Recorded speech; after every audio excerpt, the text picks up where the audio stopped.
Assalamu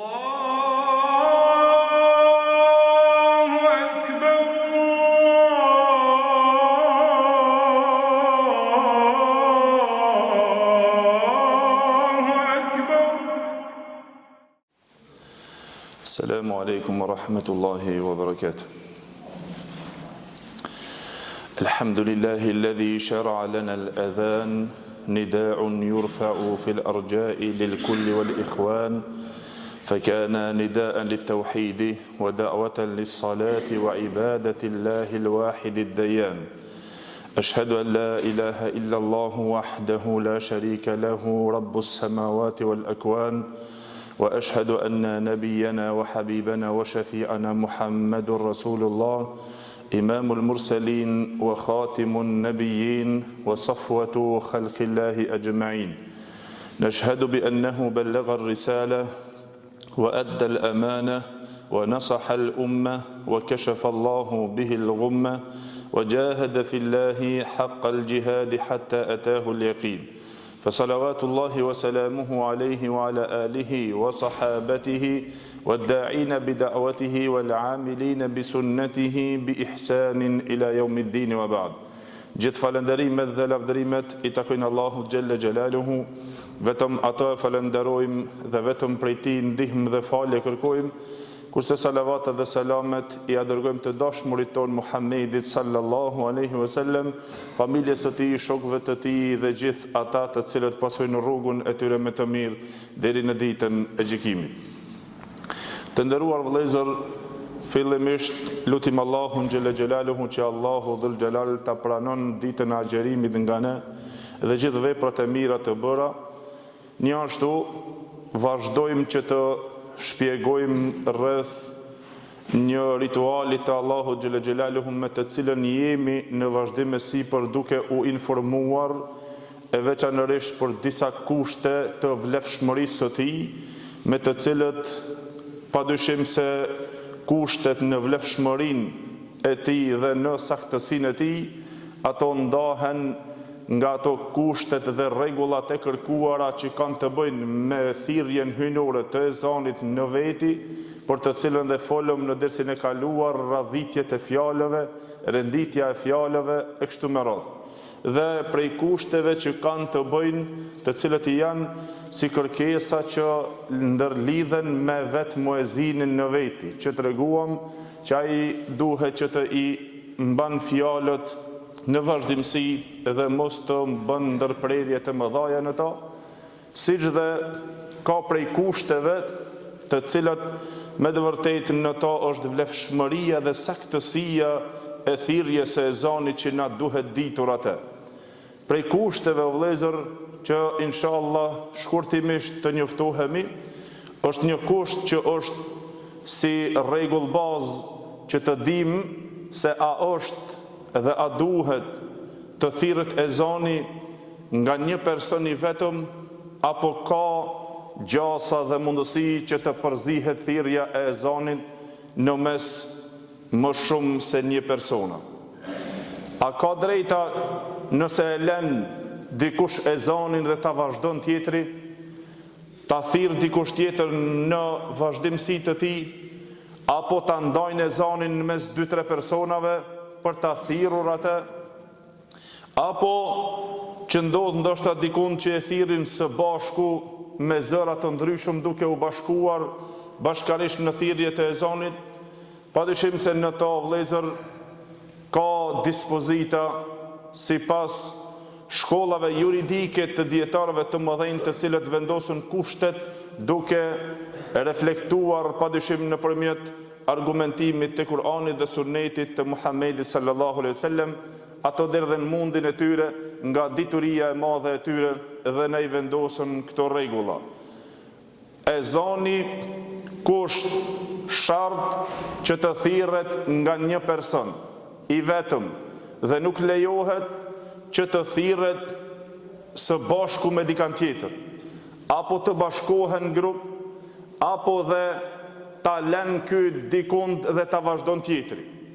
Kjo është kushti I bazë vëllezër që kërkohet edhe se dietarët të gjithë ato të medhhebit dhe 4 mëdhëbeve shkollave juridike si Maliki, Shafi'i, Hanefi dhe Hanbali janë të pajtimit se është një ndër kushtet me të cilët duhet që të thirret i vetëm, dhe se duhet edhe nuk pranohet që ezani të thirret së bashku me dikant, apo vetmas, apo nëse i ndodh diçka çka duhet të bën ai që e fillon ta plotëson thirrjen e ezanit për dikujt tjetër, që ta fillon nga fillimi. Edhe se në këtë pikë e shikojnë se nëse ndërpret që ai të fillon nga fillimi. Një ashtu dikush tha se lejohet edhe nuk ka nevojë që ta kthen nga fillimi, mirë po bashkimi i shkollave juridike të gjithë janë të dakordit se duhet që të jetë një person i vetëm ai i cili e thirr ezanin.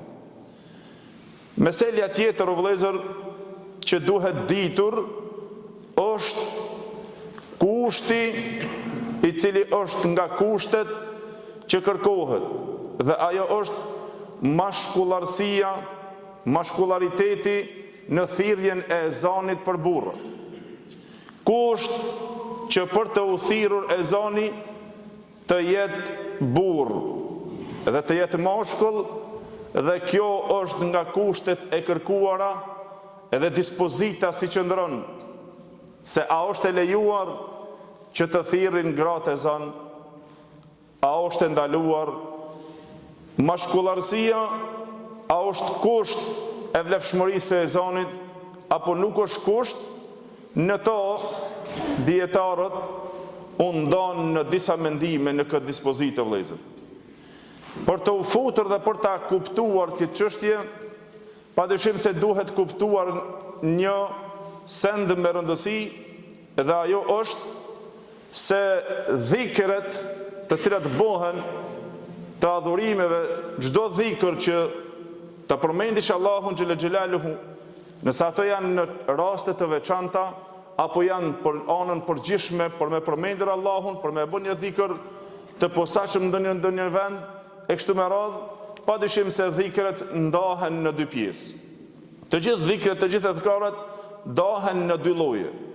Lloji i parë, ai i cili është mutlak, dhikri i përgjithshëm, dhe rregulli bazë në to është lejimi. Çka do të thotë i përgjithshëm?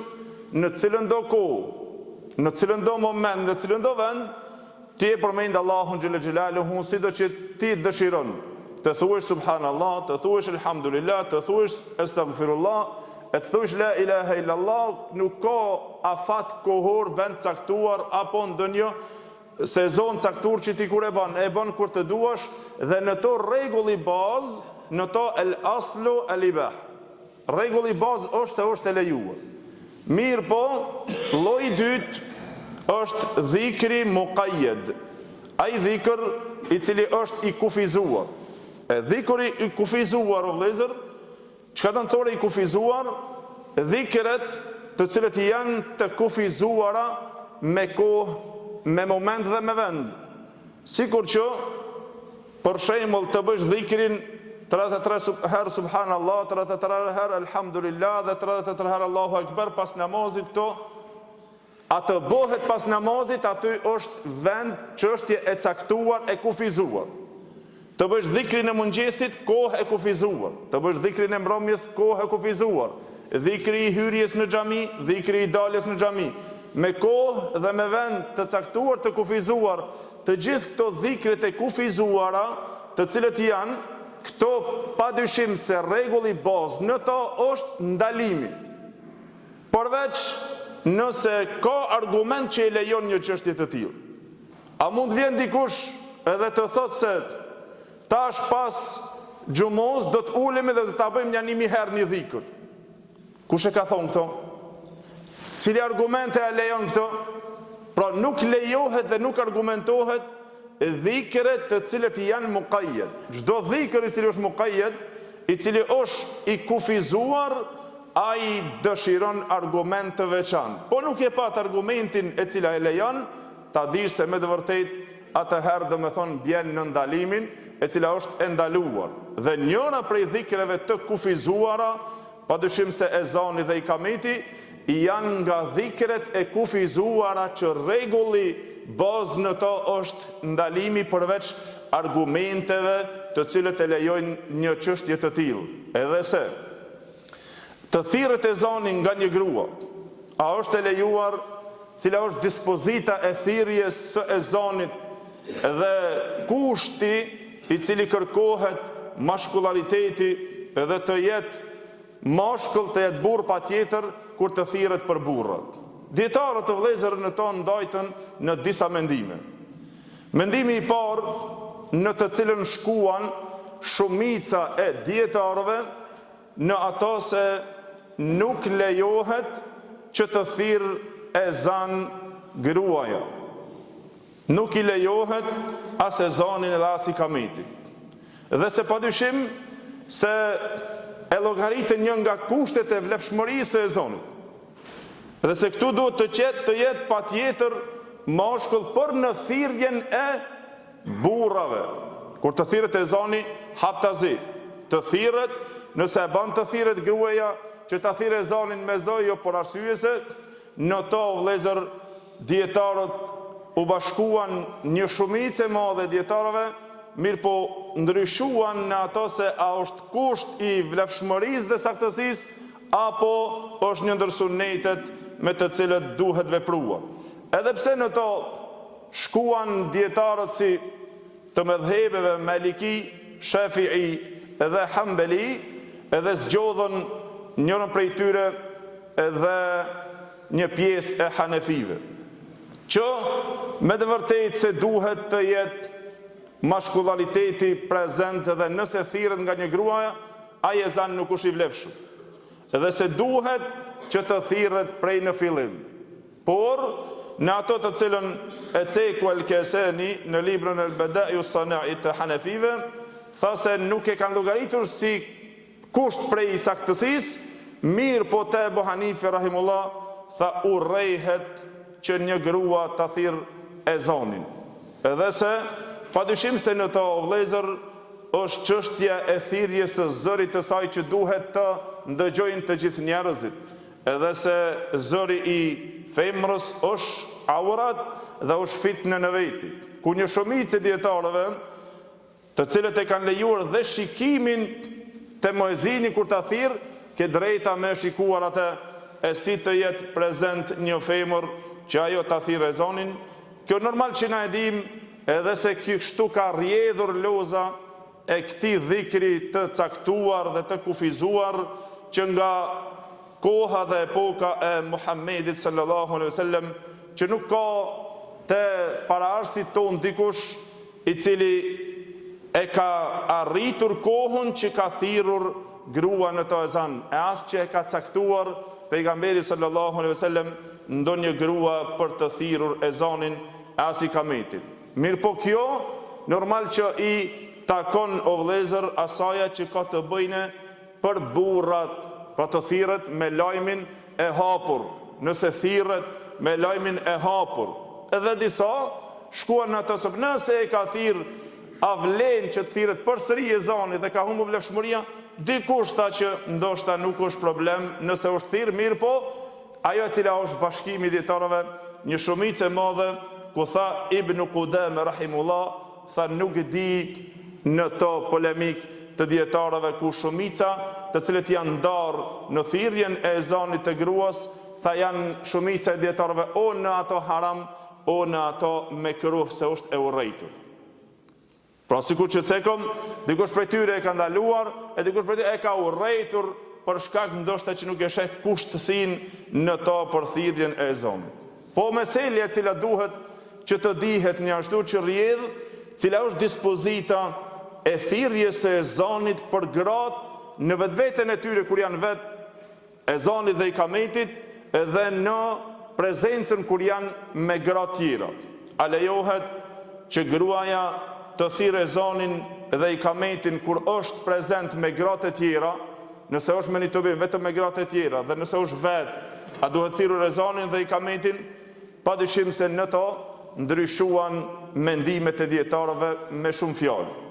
Ajo e cila janë të dakordimit shumica e dietarëve o vëllezër, se rregulli bazë është el aslu fil adhan wal iqama lejse hunake adhanun wala iqama lin nisa. Rregulli bazë se nuk ka ezan e as ikamet për gratë. Këto shkuan shumica e dakordimit të dietarëve, të cilët ndjekën në to sikur nga sahabët e pejgamberit sallallahu alajhi wasallam, Ibn Omeri radhiyallahu anhu, Anas ibn Malik, e shumë nga tabiinët të tjerë kështu me radhë, të cilët shkuan në to edhe mëdhëbet e zgjedhura në atë se rregulli bazë është në to që nuk ka ezan dhe as ikamet për gratë. Mirë po, disa ndryshuan mendim në ato se ikamet bon të bon, gruaja nuk është problem. Edhe se në to shkuan prej sahabëve si Jabir ibn Abdillah, Ata ibn Abi Rabah, Mujahidi dhe disa të tjerë, të cilët në to e ndjekën këtë mendim se nuk është problem për të çështja e ikametit. Mirë po, padyshim se nuk ka në to që të jetë diçka kushtëzuar që të thirr ezan dhe ikamet. Sikur që transmeton Imam Bejhaqi nga Ibn Omeri radhiyallahu anhu, i cili tha se lejse lil mar'ati apo lin nisa'i adhanun wala iqama. Nuk ka për gruan apo për gratë ezan apo ikamet. Transmetohet edhe pse ka defekt në transmetimin e fjalës së Aishës radhiyallahu anha, e cila tha se nuk kemi qenë që jemi falur, por nuk kemi thirrur ikamet. Edhe në to ka ndryshuar dietarët e vëllezër sipas mendimeve të tyre. Një pjesë tjetër e dietarëve shkuan në ato se urrehet të thirrin ezan dhe ikamet. Dhe këto shkuan pjesë e mëdhëbit Hanefi, një tjetër fjalë nga mëdhëbi Shafi'i apo dhe mëdhëbit Hanbali, dhe kështu që u të buan një pjesë e dietarëve në ato se urrehet që të thirret ezan dhe ikamet për të gratë. Por mendimi i tretë i dietarëve në ato se nëse e thirr apo a preferohet, disa prej tyre shkuan në ato vëllezër një lloj prej mezhebit Shafi'i, apo më thon një wajh apo një mendim prej mezhebit Shafi'i dhe prej mezhebit Hanbali, në ato se preferohet dhe nuk është problem që të thirr ezan nëse është në mesin e grave dhe të thirr ikamet. Por a është kusht bazë? Nuk është kusht bazë. Kushti bazë është që nuk ka ezan dhe ikamet, dhe janë të liruara gratë nga ezani dhe ikameti. Mirë, por nëse janë prezenca, është këtu fjala për ata që janë veti dhe që janë prezencë me gratë, jo thirrje shumë normal. Në to shkuan se nuk është problem. Sikur që tha Imam Shafi'i rahimullah, nëse nuk e thirr, në rregull, nëse e thirr, tha jaiz, është e lejuar dhe nuk është problem. Një ashtu edhe Imam Ahmedi rahimullah tha nëse thirr nuk është problem dhe nëse nuk e thirr nuk është problem në to. Pra rregulli është në to që është i hapur. Edhe e cekoi Imam Ahmedi rahimullah një fjalë të Aishës radhiyallahu anha vepër të saj, e cila tha se ishte që e thirrte ezanin dhe ikametin kur i falte gratë që ndronte në mesin e tyre, edhe thirrte pra ikametin Aisha radhiyallahu anha kështu si vepër që në to lejohet. Pra duke shkuar në ato se prej dietarëve një ashtu dikush e lejuan që të thirret ezani dhe ikameti për gratë, por ajo e cila është globalja e fundit dhe përfundimi i saj, që nuk ka bazë që lejohet thirrja e ezanit dhe ikametit për gratë në mesin e tyre. Nëse e thirrin ikametin prej dietarëve të cilët e lejuan, nëse e thirr është mirë, nëse nuk e thirr nuk është problem. Prej tyre që lejuan mesin e tyre që thirret ezani vendosën dhe një kusht që të jetë mos ngritja e zërit. Sa ta ndin shoqet e veta, edhe sa ta ndin ajo me zërin, mos të ngritet zëri i saj. Pra me këto e përfundojmë këto si rregulla të cilët mendoj që duhet ditur dhe na interesojnë, edhe është e kërkuar që na spaku të kem pak njohuri rreth këtyreve si tema. Wa qulu qawli hadha astaghfirullahi wa lakum walhamdulillahi rabbil alamin.